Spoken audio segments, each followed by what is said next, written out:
Di episode selanjutnya, Ji-young terpaksa menanggung beban negara dengan cara bersaing. Ia harus memenangkan pertandingan memasak dengan para koki utusan dari dinasti Ming. Di akhir episode sebelumnya, Raja mengembalikan tas Ji-young sebagai permintaan maaf yang berakhir dengan adegan mendebarkan saat mereka terjatuh, di mana Ji-young terjatuh tepat di pelukan Raja dengan jarak wajah yang sangat dekat. Jadi di episode 6, Ji-young yang sudah memiliki tasnya mulai merencanakan untuk kembali ke masa depan. Sementara Raja yang mengetahui keinginan Ji-young mulai merasa gundah dan bingung memikirkan di mana tempat yang dimaksud Ji-young. Di sisi lain, utusan dinasti Ming yang datang bersama koki diam-diam membawa niat tersembunyi yang pasti merupakan sesuatu yang besar. Utusan dinasti Ming membawa 3 koki terbaiknya untuk memperlancar niat terselubungnya dengan tantangan kompetisi dan kelezatan masakan mereka. Namun, Raja yang mengetahui niat licik mereka tak akan membiarkannya. Ia mengutus Song Jae untuk memberitahu utusan dinasti Ming bahwa Joseon juga memiliki kepala dapur istana yang hebat.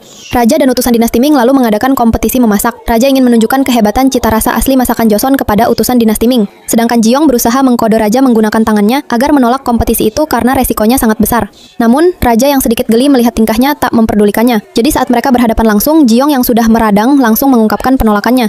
Ia juga mengatakan bahwa Raja tidak boleh menyuruhnya menanggung beban masa depan negara yang penuh resiko. Namun Raja memberikan penawaran bahwa apabila Ji-young ingin kembali ke asalnya, maka Ji-young harus menang dalam kompetisi ini. Mendengar itu, Ji-young bertekad akan menang lawan koki dinasti Ming. Ia lalu kembali ke dapur istana dan mengumumkan bahwa mereka akan berkompetisi melawan koki dari dinasti Ming. Ia menyemangati para koki istana dan meyakinkan bahwa mereka akan menang. Sementara di tempat lain, selir Mokju yang mengetahui adanya kompetisi mengatakan bahwa Joseon tak boleh kalah. Tetapi dengan kelicikannya, belum diketahui apakah selir Mokju akan menyabotase Ji-young atau tidak dalam kompetisi kali ini. Di sisi lain, ketika malam hari, Gonggil diserang oleh seseorang saat ia mencari informasi. Gonggil lalu menemui Raja dan menyampaikan informasi bahwa koki dari dinasti Ming bukanlah koki biasa.